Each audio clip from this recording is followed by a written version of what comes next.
Welcome again, everybody, to another episode of Friends Occasionally Not Disagreeing, the Fawn Pod, the Fawn Cast. I'm here with Dave, and we got ourselves some Marvel coming your way here for the next week or two. There's a lot of good things happening in Marvel, which hasn't been the case for a while. We've kind of been on a Marvel dry spell, just with release dates and all. Yeah, for sure. I feel as though we'll chat about that in a second. What have you been up to, Dave? The that play that I talked about a while Yeah. back is coming to a head. It's happening this week, so that's pretty much been all of the time and will continue to be all of my family's free time for the next few days. But a week from now, it'll all be blissfully over. Well, not quite a week from exactly right now, but yeah, it'll be okay. Be sure to save yourself enough time to host Thanksgiving. Yeah, we're doing that mere days later. So that's just wonderful. That's exciting. How about you? What's new with you, buddy? Oh man, what is new with me? Not much actually. I feel like this week's just been kind of fall cleanup, and I'm cleaning up my garage, took out some Halloween stuff, worked outside a little bit. Been pretty low key. I just started getting back into a James Bond movie, so eventually I'll get that done, do another solo episode on that again. But waiting to get into some video gaming again post Halloween. I haven't gotten there yet, but hoping I will eventually here soon. And have been reading a little bit as well. Been reading a book called Children of the Red Peak, which is Okay. so far it's about a bunch of adults who used to be kids in a cult is somewhere in America, and I'm like 5 chapters in, so I haven't quite gotten the like what happened to type thing yet in the book, but they mentioned something about like whatever their belief was that like the end of times was coming or something, and they've hinted so far that whenever the police got to the scene there were no bodies that were found. So I don't know if it's going to take like a supernatural twist or where this is going to go yet, but was one I had picked up back in October. I wanted to get a couple scary books, so I picked that one up. Thought that'd be good. So I don't really know. I don't really know if it's horror or what it is yet, but we'll see. So Very yeah, cool. yeah.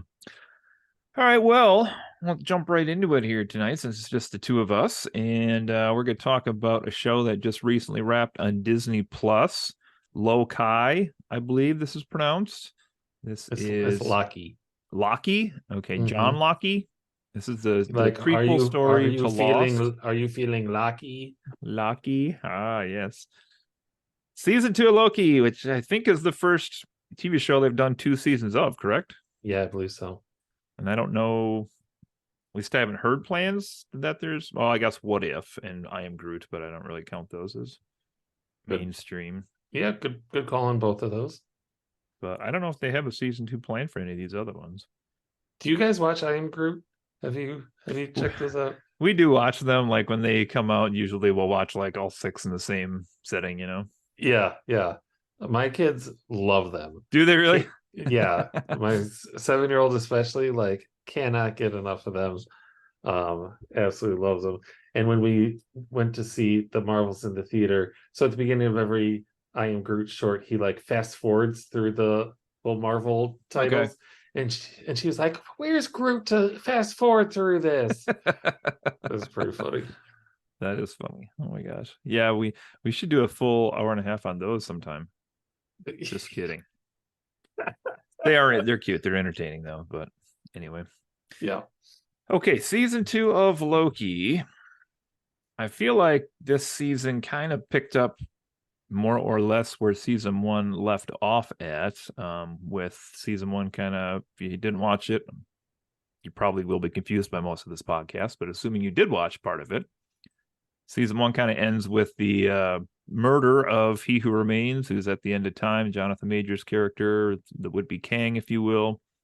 And then basically all hell's going to break loose because we're going to head into a multiverse territory with this property as well, which is really the big saga they're on here, right? For the second saga of Marvel. So we were treated to 6 episodes here in season 2 of Loki, and I'm assuming you want to go full spoiler on this, yeah? I think we have to. And listen, everyone, if you're listening to this and you have not watched this show, go watch this show. Like Yep. we we're going to talk about so many things that you should really, really enjoy for yourself. I really can't recommend that enough. Yep. Yep. Yep. Yep. Okay. Well, certainly. Well, this is an interesting one because normally I would say I don't want to run through the whole plot to the season to save time for us here and to not bore the listeners, but this is an odd one because I don't feel as though ostensibly a lot happens in the plot in this second season. It's more of a multiple ways to twist the story and get different effects out of it that way. Would you more or less agree with that? Yeah, yeah, I would agree with that. And I was thinking one of my few criticisms about this season is that I wish it was longer, not just because it was so good, but um, I feel like that they're they're counting on you, the audience, really um, enjoying the relationship between these characters and valuing those relationships between the characters. And even though they grew a bit together in season one, it feels rushed in season two. If there were more episodes early on before like the main crisis hits that really gave us more time with these characters together, showing their friendships with each other, I think that would have really helped build those and have uh, it would have a stronger effect when Loki later is doing what he's doing for those people and for the relationships that he's built with those people. Yeah. Yeah, there's definitely some, it's interesting. There's more character building in the second season and yet less character building at the same time. Like we get to know who these characters are, like you said, kind of more individually, maybe. And part of that is because in the second season, they do go and explore like what their lives would have been like on the in the multiverse and other worlds, what other lives they might have had. And so, even though it's not the exact same version of themselves, we do get to see like Mobius has kids in a life, and he's a jet ski salesman, as it turns out. I love that. Oh my god! Yeah, me too. Well, like B-15 was she like a nurse or something? I think, and um, Casey was a convict on Alcatraz. That was Yeah, an that was interesting. unexpected twist. Um, and OB was basically a failed author with a lot of cool ideas that he had. So I liked his little intro scene where he was trying to sneak his book into the bookstore in yeah, that was what I really thought was a clever way. Yeah. I like that idea a lot. Oh, it's not working. Oh. He's like, "Oh, I'm buying this now because I think these are selling out." Yeah, that was really well done. He was a fantastic addition to the cast this year. Oh, Um really just fits the whole vibe in a perfect way. yeah. Uh so great casting there. He had the Kihikwa had the ability to like almost modify his speech pattern too to like fit the pace of whatever doing the episode in, because there's some episodes where he talks really fast in almost all the episodes, but like he didn't miss a beat at all when they were like traveling through time and back and forth at him and like talking in circles and stuff, and like that was pretty awesome. Yeah, for sure. That one scene, I forget, that was in like episode two, maybe, I think, where they had the kind of extended talk over his desk. That was a highlight for me of the season. Just that whole scene, like I was actually laughing out loud at how funny that whole thing was, and it was well done. Yeah, for But sure. I knew you'd be excited because we get into a little time looping here in this Oh my season as God. well. Yeah, there's nothing I love more than time travel in a story, especially a time loop. And this had that in spades. Yeah, I was on cloud nine for sure. excellent. Well, I guess it's not the main focus here towards the end of the show, but I guess we should at least briefly mention the earlier episodes. They do focus a bit more on characters like Victor Timely and Ravana Renslayer, and also Miss Minutes, my daughter's favorite character in the show, of course, who went black and white even at one point this season when she was in the olden times there trying to hide in. But there was a lot of As though that would actually appear any less yeah, weird to anyone who spotted her. That didn't really. yeah, It was a fun little touch thematically, but didn't really make sense in terms of plot. it was pretty funny, pretty funny. Um, well, I guess let's just get to the bigger part here, at least to start with, and that was kind of the central plot idea of because he who remains was killed at the end of season one. He had told Sylvie and Loki that he was basically the force that was kind of helping prune the other branches so that there was only the one sacred timeline that everything was existing on. And if he were to die, then the multiverse would open up and there'd be an infinite amount of realities, including an infinite amount of him, was kind of his threat that he put into season one. And we've seen a couple versions of him pop up so far through the MCU.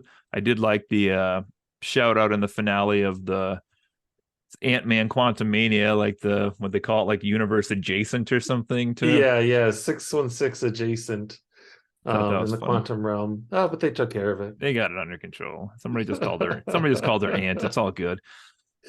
Um, all right. So basically, as these branches are multiplying, they did they even talk about this temporal loom in season one? I can't remember if that was in there. I don't think so. I mean, I think it wasn't. Is the idea that the loom wasn't really needed because you don't need to weave all the timelines together. There was only one timeline. So I was did a the loom little already exist in season one, but just wasn't used? yeah, I was trying to Or remember that too. Um, he who remains in the last episode tells Loki that the loom was like a failsafe in case something happened, but I didn't really understand what it was the failsafe for because if he died, then it seemed like they were going to multiply, and basically this whole season is them like trying to stop that, but they are unable to because it's impossible because it's infinite. So I'm not yeah. really sure. Yeah, I don't know either. Yeah, I'm not sure on that. Okay, then the bulk of the last half of the season kind of has to do with what I was just saying, which is basically can they somehow modify the temporal loom in order to control the branches that are coming out of it? And it starts with Victor Timely basically being transported to TVA from the 1800s and then somehow being the sacrificial lamb, I guess because he helped build everything theoretically, which is also kind of weird because like as a variant, are they saying that I didn't really get that part for sure either. Like, would Victor Timely really have knowledge of all the stuff in the TVA? I know when they scanned his head, like it registered as He Who Remains, but like in his reality, he would have never had the TVA. So it's weird that I think they told him that it was not specifically him who created these. It was a different version of him because it was he who remains who created the TVA. right. So I think they just needed any king to to unlock whatever they Yeah. were trying to unlock. And then did so when they also talk to He Who Remains, when Loki talks to him at the whatever the place is called at the end of time, he mentioned something like, "Did you talk to Victor?" And then he does like the stutter and imitates him and stuff. So did he know who Victor was because the timelines had already branched? Was that the implication? He definitely knows who Victor is because he is the one who instructed Miss Minutes and Renslayer to Mm, give Victor the handbook as a child. that's interesting. So it was part of his larger plan. I mean, he in his final conversation with Loki, he reveals that basically all of season 2 was also part of his plan.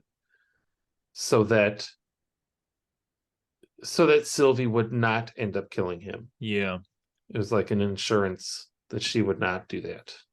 everything Even would though kind of be set back. yeah, it's confusing. It's all confusing. Um, I, I feel like they did a pretty good job of like, if they tell us this is, Chicago 1893, it then underneath says branch timeline or sacred timeline. So that's they're right. they're giving us some helpers, but um I think even then there's a lot to unpack and a lot to keep track of. Yeah, totally agree. Totally agree. All right, we'll just keep finishing up the plot thread here, I guess. So at the end of this Okay. all, Loki has basically managed to control time himself.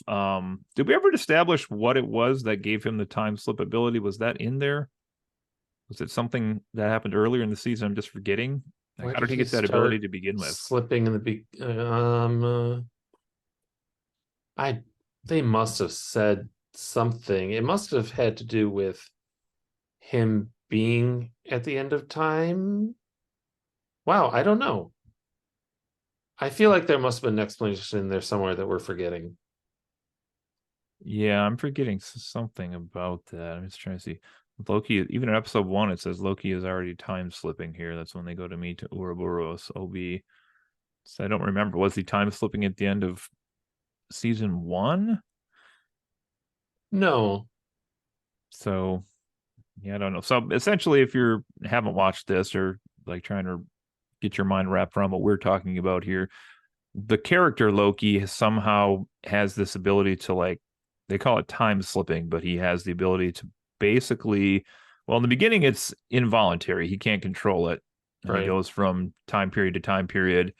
Sometimes like 5 minutes in the future, sometimes like 100 years in the past. He just really has no control over it.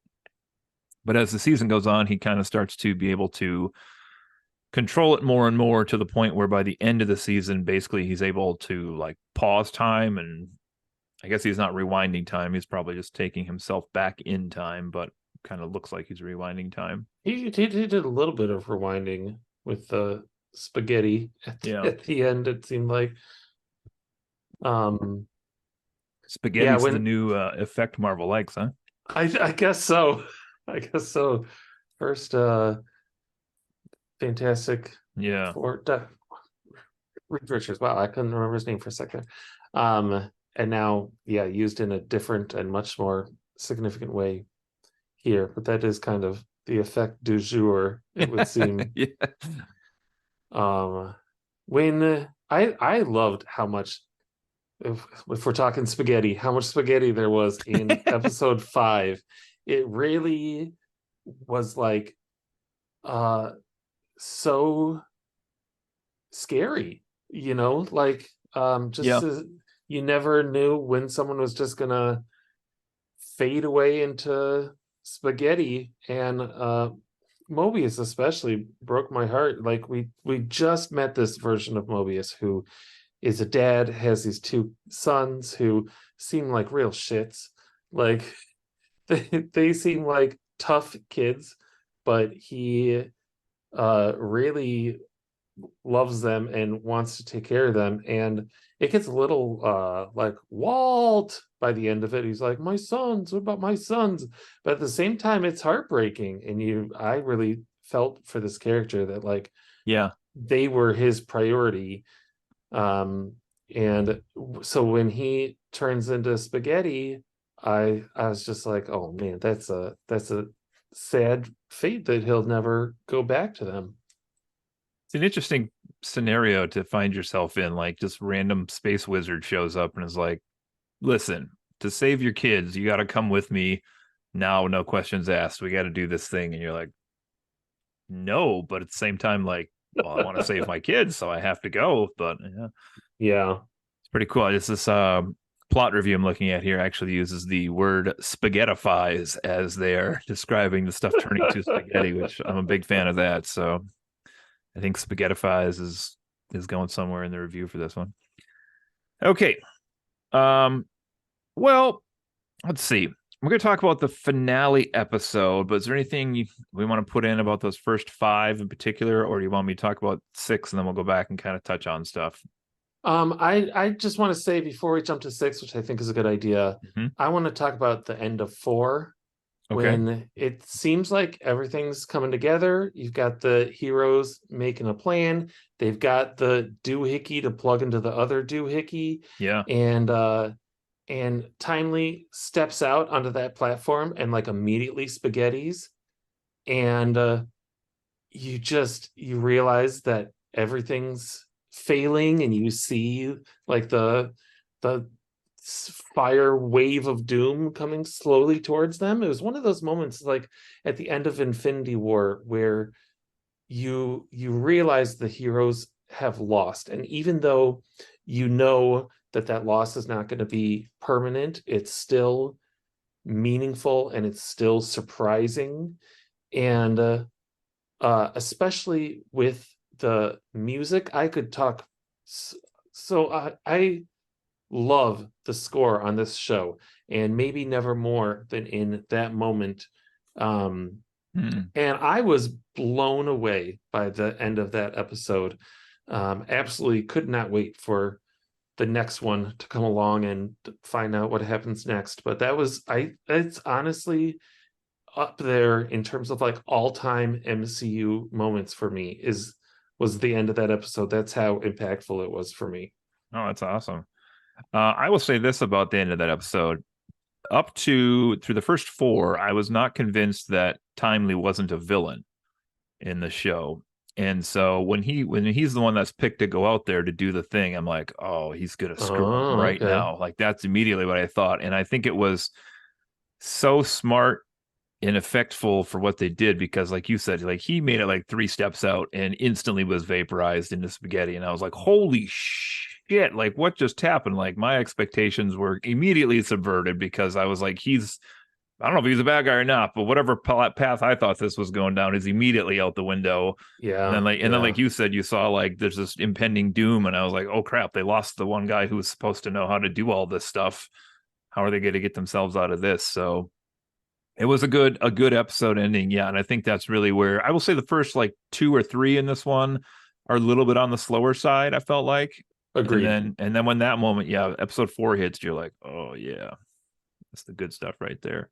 And I do wonder if anybody like watched the first couple and didn't stick with it till the end, which would be a shame for what we have coming up here. It So would be a shame, but I could absolutely see that happening. Yeah. yeah. Well, let's jump here to six. We'll chat on that, and then we'll talk about all things show related afterwards. But we get to episode six. Now, they did something really interesting here. They named episode six Glorious Purpose, which is a phrase Loki has used a couple times throughout the MCU, but it was also the episode one of season one's title. So they've Yeah. recycled that and kind of made their own loop here, just with the titles, the credits.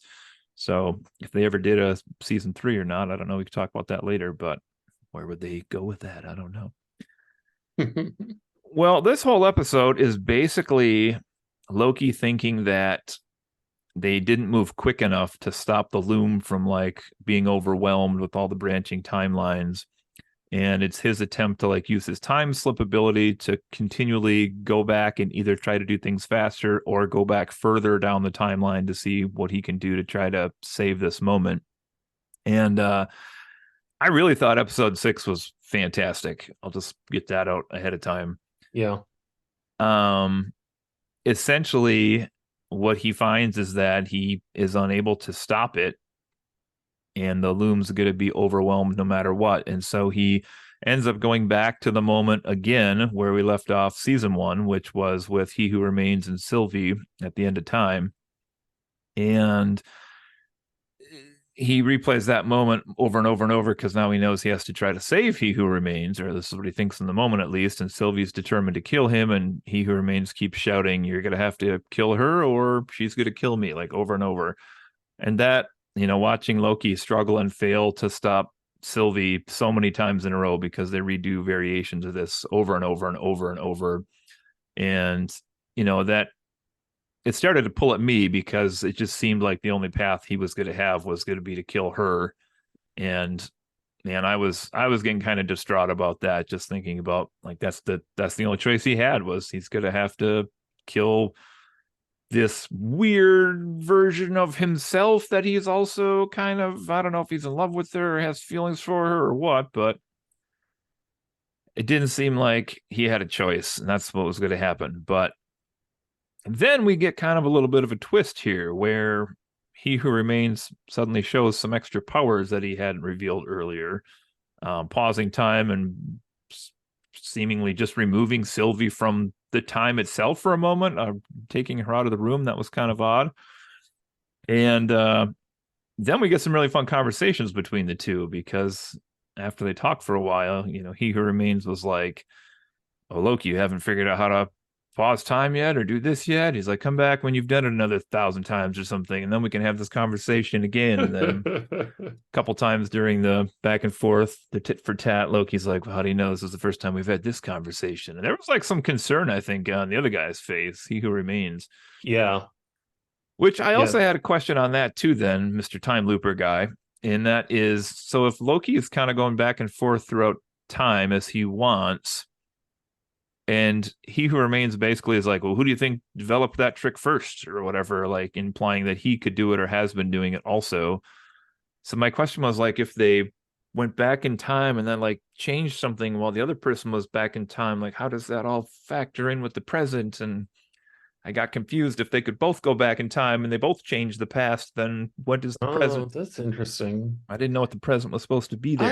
I don't know if he did have those powers. Obviously, he could pause Sylvie and even make her disappear, but that seemed to require the little ceramic circle Yeah. that he was kind of controlling things with. He couldn't just like do it himself. So I don't know what his powers were in that regard. If he has those powers, I don't know, and if he how that would work between the two. That's a good question. I'm glad they didn't spend time trying to answer that question, Yeah. but I do think it's an interesting one. He seemed to not be aware of like what Loki could do, which made me think like he's clearly not, omnipowerful and able to track everything that's happening everywhere. Like he Yeah. really seems to be just the guy who survived whatever the multiversal war was when he took over the first time. But anyway, basically he's pressuring Loki into making this terrible choice, and Loki just kind of finally says, like, I'll find my own path and I'll come up with something else. And even though the other guy says there is nothing else you can do. Um, I really like that scene for Jonathan Majors' performance as He Who Remains. Obviously, he, as a person in real life, is problematic, and it's that's a real shame because I love his performance as He Who Remains. I thought his performance as Timely was just okay, and then once we got back to He Who Remains, that was like a breath of fresh air yeah, for me to be able to spend another scene or two with that character. yeah. I mean, he's a solid actor, so Oh, hopefully absolutely. whatever solution comes out of the solution is a solution. Yeah, Disney yeah. wishes they had the time loop now. There we go. But I liked him as that better than as Timely and better than as whichever version of Kang was in Ant-Man. Yeah. So I wonder if I like him because he made such a strong first impression as He Who Remains. Um, but maybe that's my favorite thing he does. I don't know. Yeah, it's hard Anyway, to say, even though he's like this mythical baddie at the end of time, like his character there seems more like a real person, I guess, than his Kang character in Ant-Man and his Victor Timely. Like it just seems like I don't know Jonathan Majors that well, but he just kind of seems like he's playing a version of himself rather than a version of Kang. Like he's yeah. kind of really relaxed in the moment and seems very contemporary with how he's handling that. Okay, so wrap this all up then here. Loki essentially walks out onto the platform at the TVA himself, sans the radioactive protection suit that they had been using effort, and puts on like a kind of sweet looking, but like almost more of a non MCU, more like a what I'd picture like an actual drawing of a Norse god to look like. I don't know what you mean by kind of sweet looking. That was fucking incredible. That costume at the end. Holy shit. I was like practically jumping up and down Yeah. at how much I loved that. Whew. it's very toned down color wise. I think it's not as flashy as a lot of the MCU costumes. Maybe that's what I'm trying to say. Yeah, but I mean, the It looked horns awesome. were those the biggest horns we've ever seen on Oh, he Loki? was quite horny.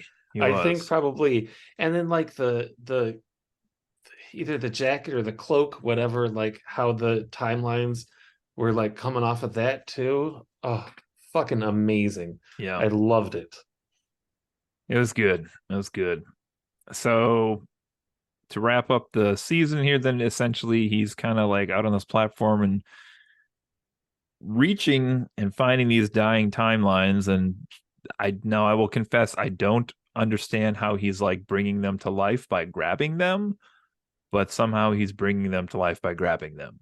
I think he's infusing them with his Loki magic mixed with his time slipping magic mixed with all of the things he's at this point spent literal Oh centuries yeah, we should mention that. Yeah, learning. When that moment was fantastically funny, but also just incredible that he said, "Oh, how long will it take for me to learn this? Oh, it could be years, could be decades, could be centuries." 2 centuries later, like I know he has lived as an Asgardian, as a quote unquote god. He has lived for a very long time, but 2 centuries must be significant even to him, yeah. and for him to devote all of that time to learning the physics of Oh it my God, yeah. is just incredible. It's like somebody doing a speed run of a video game and trying to like perfect every little bit of it. And how fun was it? All the little hints about things that have gone wrong before. He's like, "Don't put the thing down; it'll roll off the platform. Yeah, You're gonna press the green button. it's Wa- sticky. Watch that. Yeah, watch this step. Don't trip on that step." Like every Yeah, one of good these call. implies a Latch the time. helmet. Yeah, Yes, latch the helmet. Exactly. A time when like everything was going right and they came so close and then that's one a good fucking call. thing.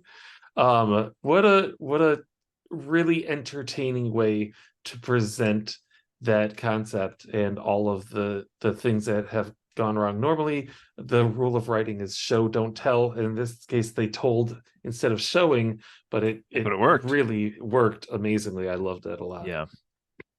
All right. Anyway, Loki Anyway, is grabbing the timelines. Go ahead. Go yeah, ahead. he's grabbing the timelines, and we get this really cool shot that he has kind of grabbed enough of them that he has somehow crafted their shape into, I would say it wrong, is it Yggdrasil, Yeah. the giant tree from Norse mythology, and that's pretty beyond sweet looking when they show that from far Oh, out. it was amazing. And the way that it started with the timelines being horizontal, and then as it panned out, it rotated so that Yeah, they became vertical and then became the tree.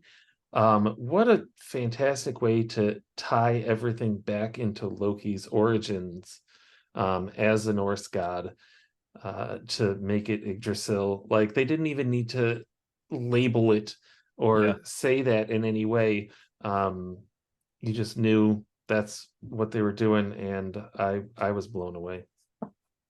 yeah, super cool. And then he's kind of sitting, so he's sitting on a throne at the end, essentially, but He basically finally like got his he throne. got a throne. It's not the throne he ever thought he wanted, but it's the throne he decided of the type of god he wanted to be. So that was pretty cool. Now, I will say, is he sitting at the place where he who remains, is he at that place? Is that where he's sitting at? It seemed to at least be parallel to that, but Okay. yeah, I have to think so.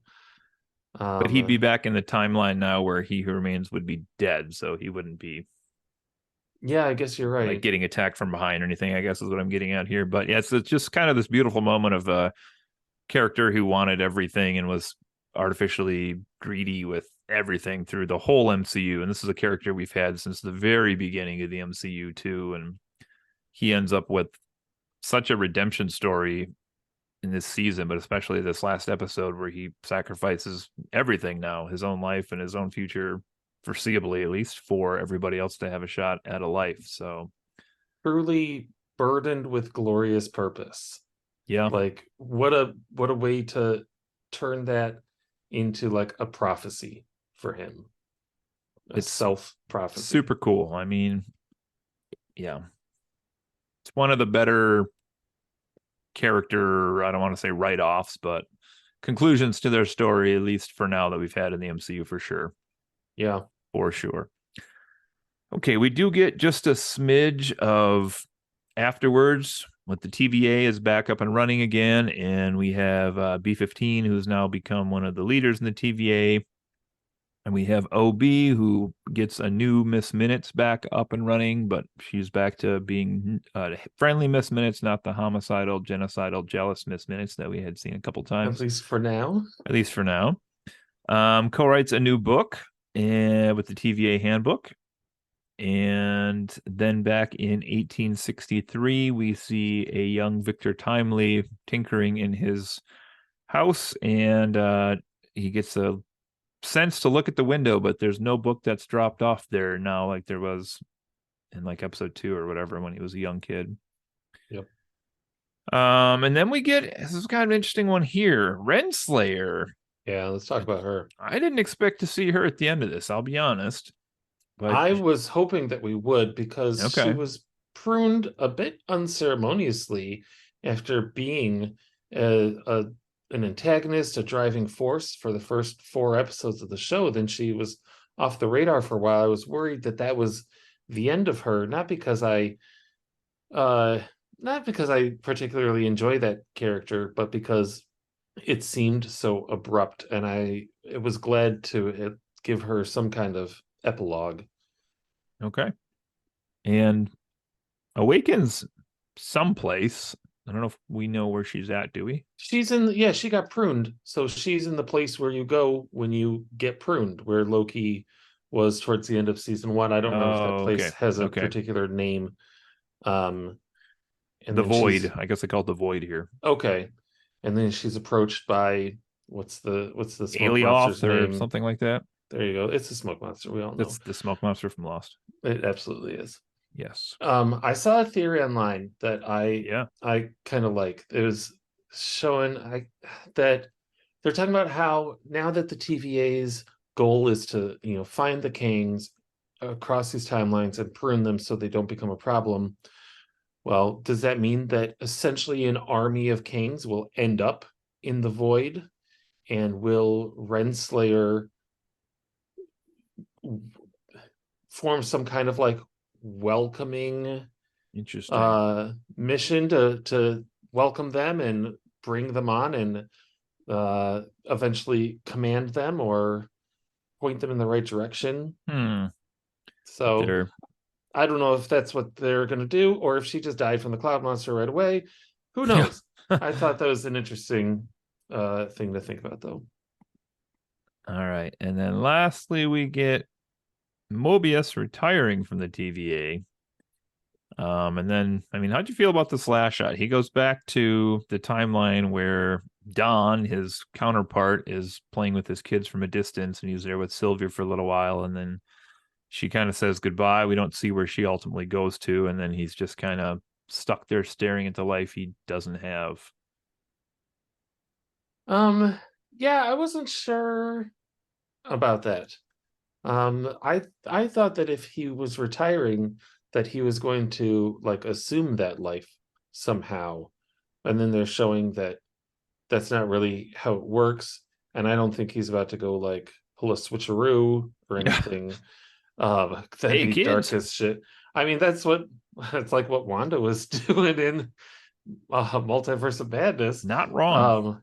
So maybe, but I don't think that's what they were going for. Yeah. Um, and I guess the idea is that he'll just go somewhere else and find some kind of life for himself, the way Sylvie did at that McDonald's in the middle of nowhere. Yeah. I think that's probably his eventuality. I don't know. What do you think? I didn't know what to. I just felt bad for the guy, I think, at the end. Like, all through the 2 seasons, they were like, don't you want to know what else is out there for you? Like, the life you could have had. And he was always kind of like, no. And then it was kind of like, well, I'm kind of scared to see what it is. And then when he kind of sees what he could have had, I mean, where would you go as a variant at that point? Like, in your own head, like, here's what I didn't have all those years. Here's the life I didn't have. Here's the kids I didn't have. Yeah. And then try to like, what do you do? Like try to start your own family? Like even if you did, like you would still be like, oh, I'm also out there with this other. I don't know. It'd be weird. It'd be really weird to do. So I'm not sure what would happen. I think we were all kind of hoping this would eventually end up with the Loki Mobius buddy cop TV show, but apparently we're not going to get that. Although we could, right? Because that wouldn't that mean there's other Lokis out there now on the other timelines? Yeah, maybe. So with the multiple timelines, are they all branching from a certain point in time? How does that work?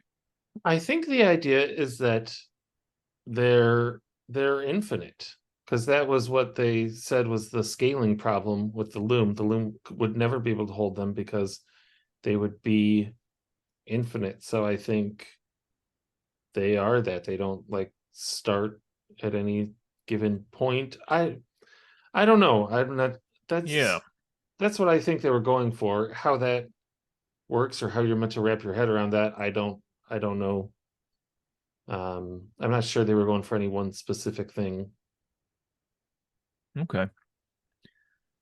Okay, so that's the basic plot summary up there, and let's just kind of do some overall thoughts here then. I'm sure you have some for the show, yeah?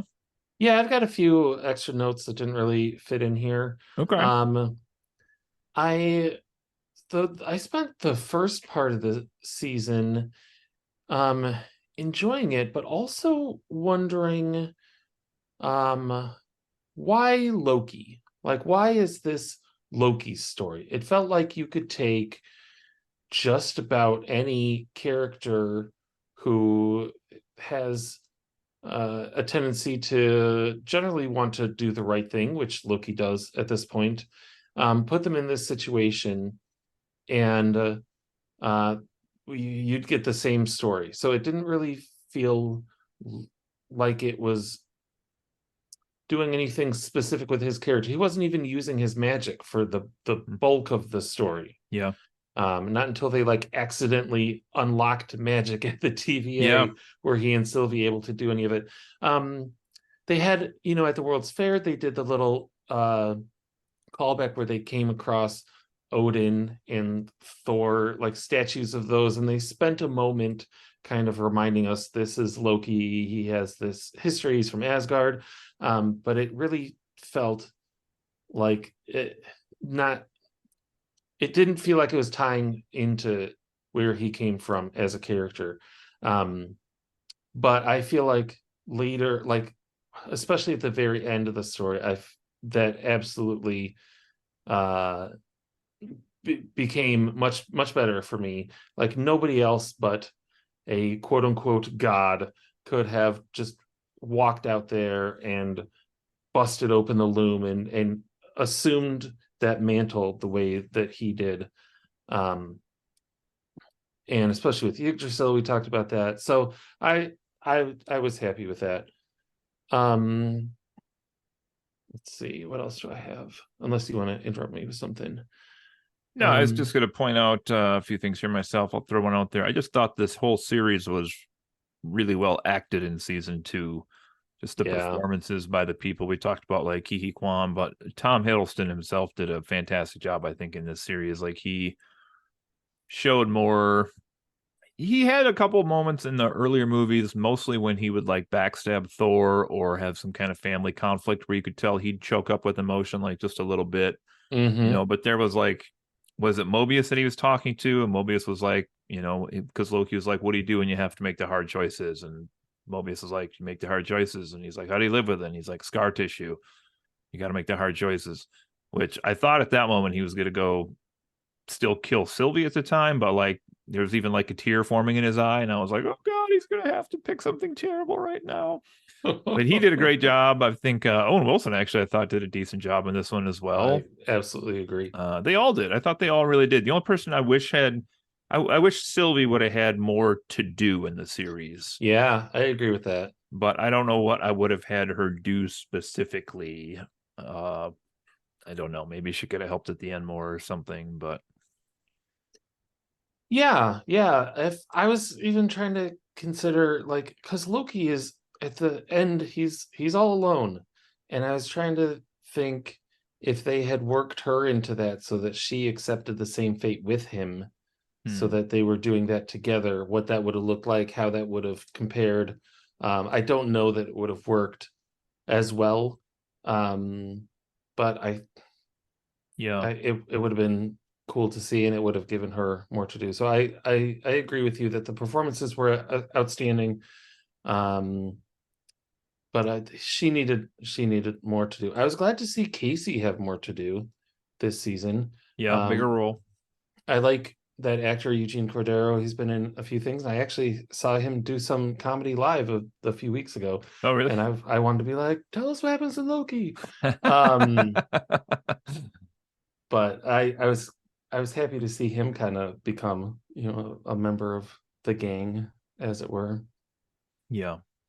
Yeah. Um, we you and I briefly mentioned when we hung out a while ago the scene in which Loki prunes himself, but you don't find out until later that it's Loki.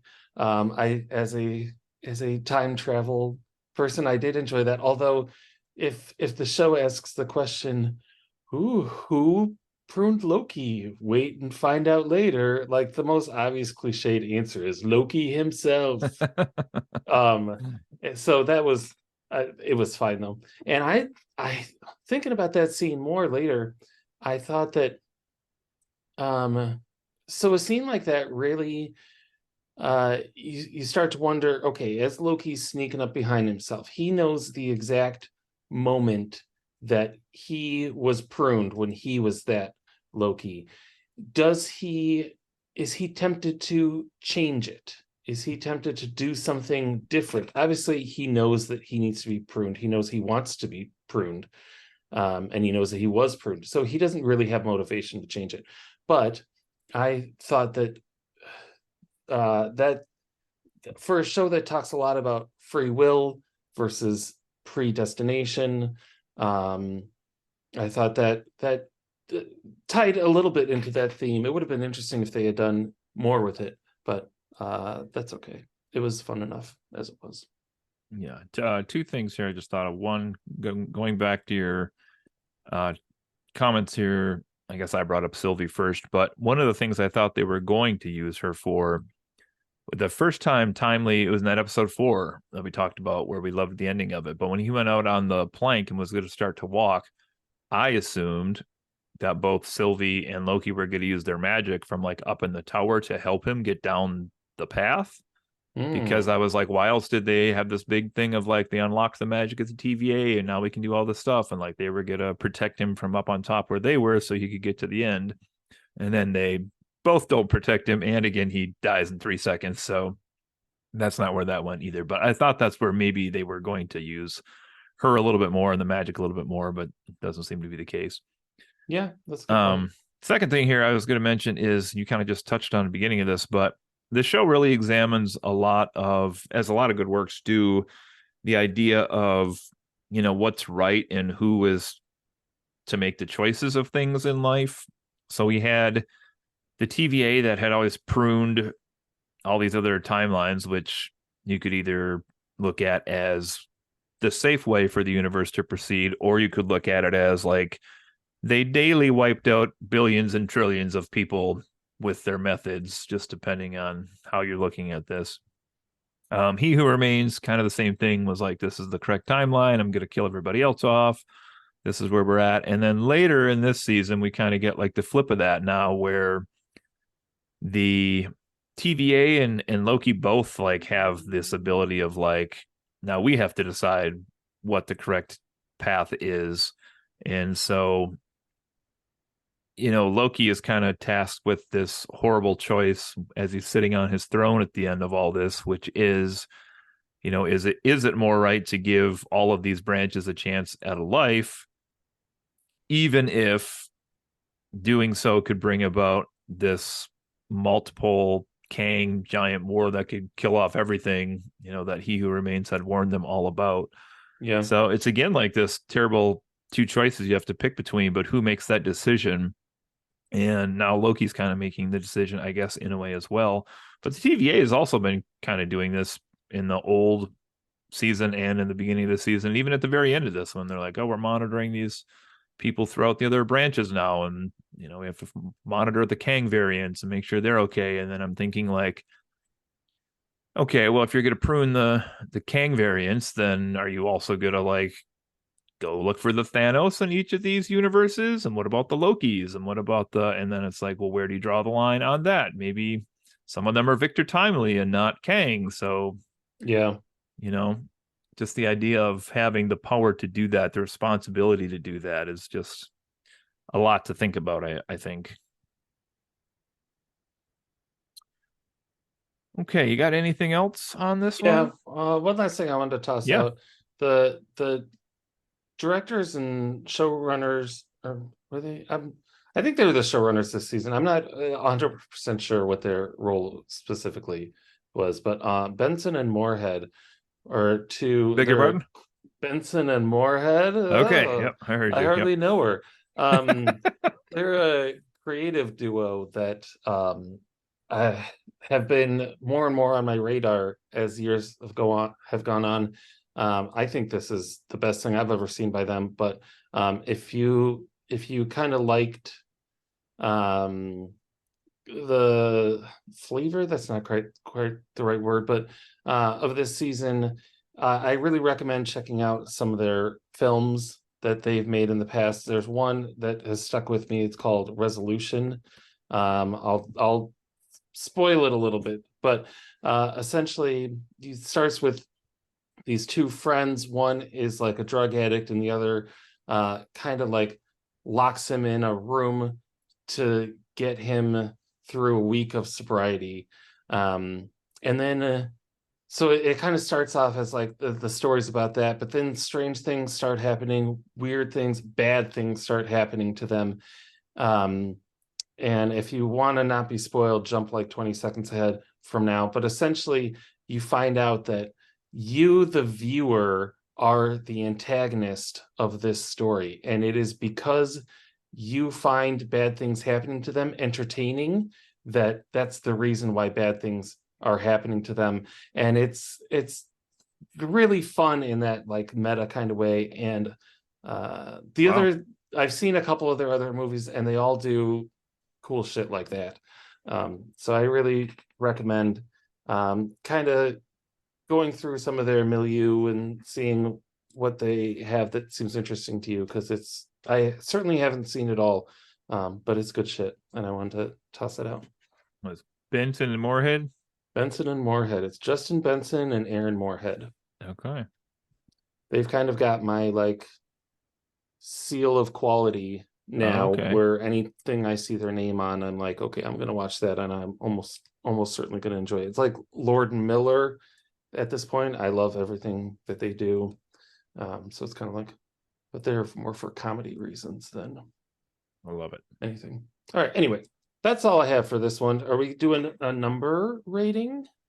Yeah, we definitely got to do a number rating after I ask you if Loki is traveling through time forever, going back and forth and redoing this time over and over for centuries or other things of that nature. When does he eat? Does he still starve? Do gods need to eat? How does that work? I'm just curious. I don't know if they ever need to. Well, I think they enjoy eating, but I don't know that they need to. How is it with Asgardians? I don't I know. guess, I mean, technically he's not an Asgardian. Technically he's a frost giant. Oh, They yeah. like forgot that a long ass time ago. But Yeah. did they establish early on that his skin is blue unless he's like putting on an illusion so that it's not blue? That Maybe that, that can't have been. I that don't know. part's kind of murky. I don't really know either. Yeah, I don't. whatever. They kind of hand waved that after the first Thor movie. Yeah, I don't know. But anyway. Okay, yeah, let's put a number on this one. Final thoughts and score. I'll go first so we can let you give us your big number here. Okay. I'll just do this one short and sweet, which is to say I really enjoyed season 2 of Loki. As mentioned, I thought the performances were really strong. The plot, while starting kind of slow, really gets better as it goes. In that last episode, where Loki's doing any and everything he can to try to solve the situation, and then finally just gives us like he doesn't die, but in a way the ultimate sacrifice because he's going to sit there to make sure everyone else has a chance at their lives. I thought was kind of beautiful and poetic. Um, just this idea again that he kind of went from like the god of mischief to I think they were calling him like the god of time somewhere in here.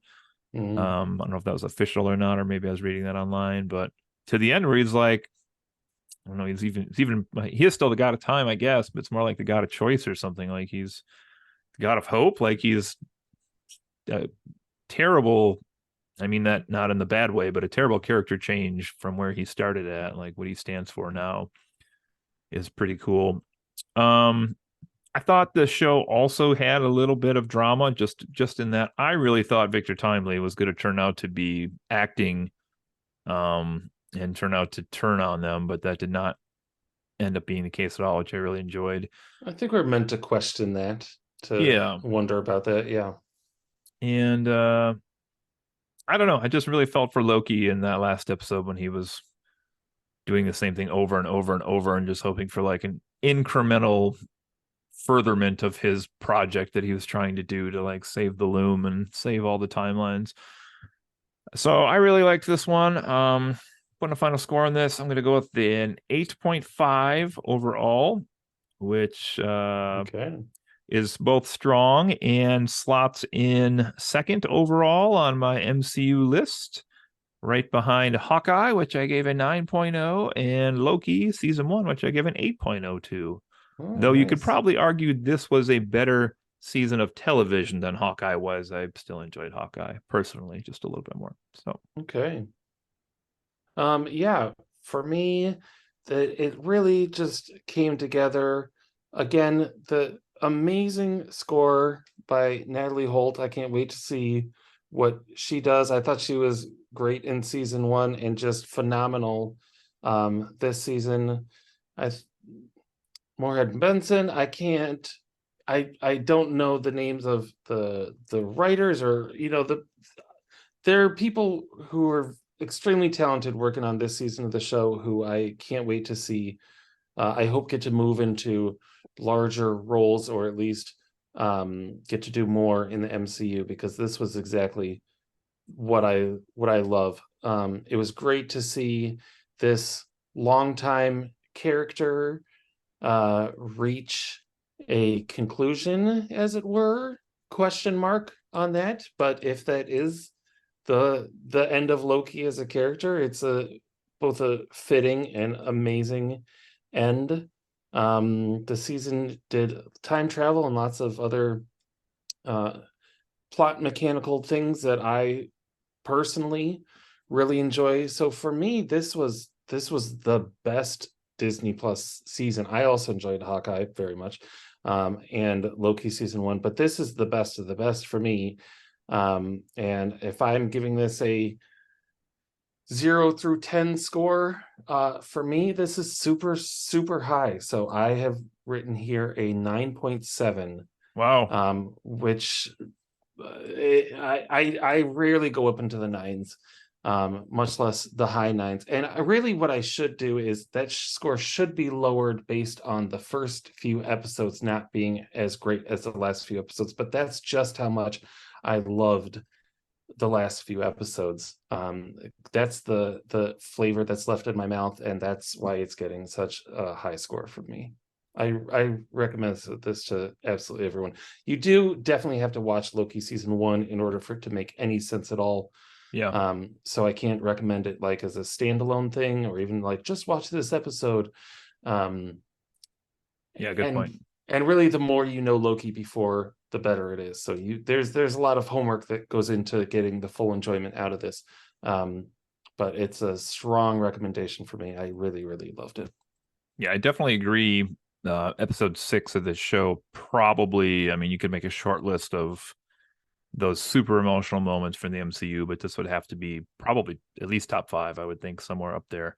I really Uh, agree. Trying to think of like Infinity War, maybe, or maybe the portal scene in Endgame, or for me personally, like when you see old man Captain America on the bench, and that's kind of like what the end of his story was, or I mean, other people, maybe it was Iron Man with the last snap. I mean, there's those are more moments, though. I mean, Cap did get a little bit of story, but Loki's story here has like such a emotional ending to it. If this is the end of the story, and we could speculate on that too, like is he going to be back in the MCU or is this it? I mean, I would love for this to be the reason why when Tom Hiddleston comes back in 10 years, like he looks older, they're like, I didn't think as Guardians aged. And he's like, I've been sitting on that thing for like 40 million years, you guys. Like I'm allowed a few wrinkles. yeah, right. Oh my gosh. uh, I did wonder that though, with the like multiverse focus on everything in the uh saga is the wrong word, but I'm like phase 4, 5, 6. Yeah. If this is going to be a time where somebody is going to bump back into this guy, if the timelines actually do start to fight, or if there is this big multiversal war or whatever, or if he's just still kind of out of the picture holding the threads. I don't know. Be interesting where this one goes though, if we do see him again. Yeah. For sure. All right, sweet. Well, we're gonna head out today with Dave doing his first of our new, but wait, there's more versions here. So, Dave, I'm going to give you 20 seconds to tell us if in one Oh of these God. multiverses it's a live action Miss Minutes that exists in a different universe. I want to know who you'd cast as Miss Minutes and why. 20 seconds on the clock and go. Is it cheating to cast Tara Strong, the voice actor, as Miss Minutes? Because No, I choose her. I choose her. I choose Tara Strong. She's very talented, almost exclusively for voice acting, but she's great. So I cast her. I don't know what she looks like offhand, but I do have a question, Dave. If the MCU received too much criticism and they instead had to rely on less special effects and instead went more practical, and the Miss Minute suit had a top half and a bottom half, who are you casting for the top and bottom half of Miss Minutes? What? We casting different people for the No, I top need half you and the to I need you bottom to start half your response with, but of that's the the best suit? part. Go ahead. That's the best part. Because Tara Strong is very strong in her top half, but her bottom half is just horrible. So we would bring in Vincent D'Onofrio because Ooh, he's got a very solid kingpin base and can carry the weight necessary. very good. Correct answer was Tara Reid, but we'll accept it as is. We'll accept it as is. All right, everybody, that has been our review of Loki season 2. This has been Dave and Cody, and we'll see you next time on Friends Occasionally Not Disagreeing. Take care, everybody. Thanks, bye.